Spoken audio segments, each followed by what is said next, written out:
वफादारी को हर चीज़ पर मुकद्दर रखना।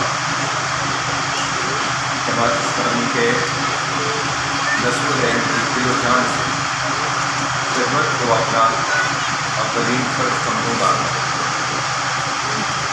अपनी ज़ात और ज़ाती फ़ायदों पर जमात के मफाद और उसके कानून की जिम्मेदारियों को तरजीह दूँगा।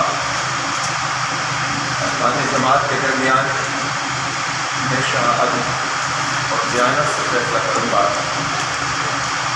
जमात की जो अमानतें मेरे सुपुर्द की जाएंगी उनकी और निज़ाम जमात की पूरी हिफाजत करूँगा। जमात के दस्तूर का पाबंद और वफादार रहूँगा।